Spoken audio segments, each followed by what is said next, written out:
Bir oyuncu olarak her başladığı set farklı bir heyecan getirir insana. Ama Kuruluş Osman'da oynayınca bir sette oynamanın ötesinde bir duyguya giriyorsun. Burada bir dünya var, bir büyülü bir dünya var. Tabii şimdi insanlar bir kadrajın içinde bir bölümde belirli mekanların sahnelerini seyredebiliyorlar. Ama buraya yani Kuruluş Osman'ın setine geldiğinizde böyle hiçbir şey yapmadan aslında 1-0 bir duyguya girmiş oluyorsunuz. O dünyaya girmiş oluyorsunuz. O döneme gitmiş oluyorsunuz. O yüzden de burası tarif edilemeyecek kadar güzel bir yer.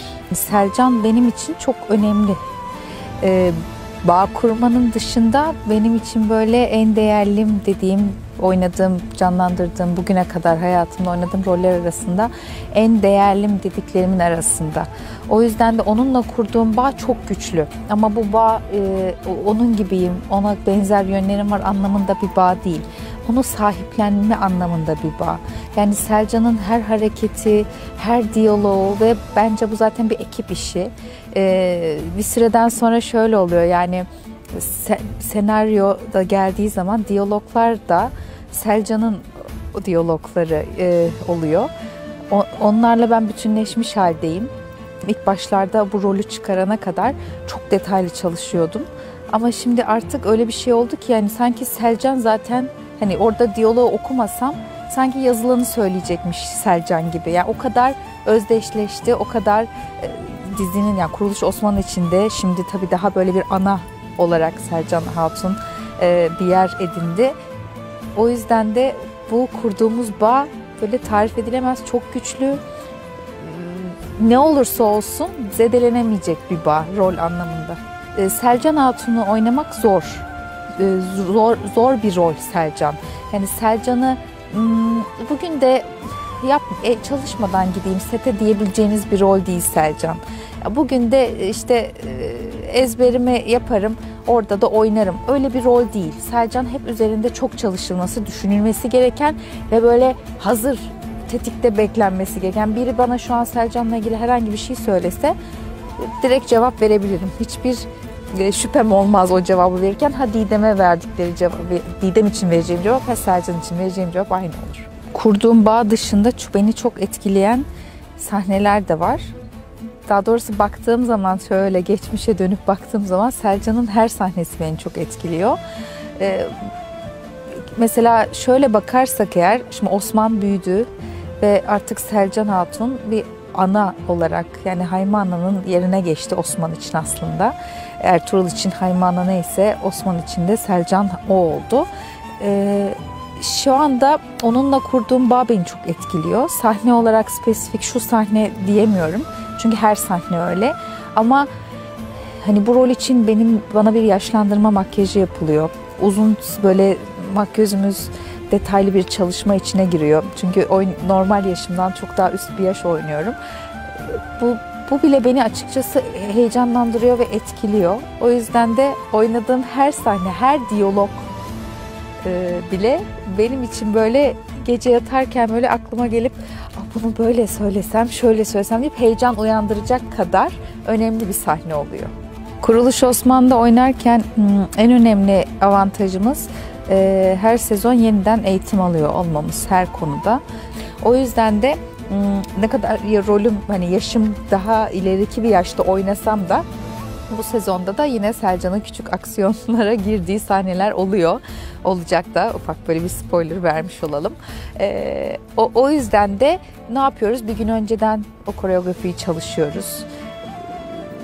Ya da atıyorum işte set günü tekrar ediyoruz o rol arkadaşımızla. Sonuçta hem çok gerçekçi bir şekilde seyirciye yansıtmamız gerekiyor, gerçek olması gerekiyor. Hem çok güvenli ve temkinli davranmamız gerekiyor. Yani zaten burada o anlamda çok mutluyum çünkü hem bu Covid sürecinde hem genel olarak Covid olmasa bile burada kişinin değerli olması çok önemli bir ayrıcalık. Yani burada oyuncusu, ekibi, burada herkes değerli. Selcan hiç değişmedi. Yani Selcan ne olursa olsun hazır cevap, ne olursa olsun işte o özdeyişleriyle laflarını sokabilen, böyle kendisini ifade edebilen bir karakter. Ben de o laflarına bayılıyorum. Yani senaryodaki o laflar gerçekten inanılmaz beğeniyorum yani. Onları oynamaktan çok büyük zevk alıyorum. Çünkü artık diyorum ya, yani bu işte bu özdeyişi Selcan söyler gibi bir şey oldu. Seyirci de çok seviyor o benim birilerine lafımla başka bir karakteri dövmemi belki de. Bu sezonda da yani çok fazla spoiler vermeyelim ama çok koruyucu ve kollayıcı bir Selcan Hatun var. Kimin ne zaman koruyup kollayacağını bilemeyiz. Tabii ki emin olduklarımız var ama seyirciyi şaşırtabilecek, seyircinin şu an karakterleri tanıyor seyirci.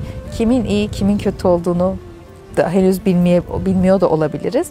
Bu süreçte Selcan hep başta Osman'ın yanında ve destekçisi olmak üzere zaman zaman da değişik karakterlerinde destekçisi olabilir, karşısında durabilir. Selcan Hatun'u sevenleri çok seviyorum, sevmeyenleri de çok seviyorum. Başta kötüyken Selcan Hatun da onu da çok seviyordum. Sonra Selcan Hatun iyi olduktan sonra o şekilde, aynı şekilde ona inandılar Selcan'a ve aynı şekilde sevmeye devam ettiler. Ve şu anda açıkçası eskiden böyle derdim işte kötü yorumları okumayayım, beni etkiler. Şimdi artık kötü yorumlar yok.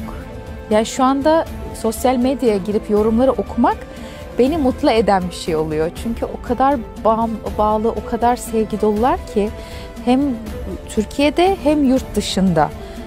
Bir kere bu inanılmaz bir duygu, tarif edilemez bir şey.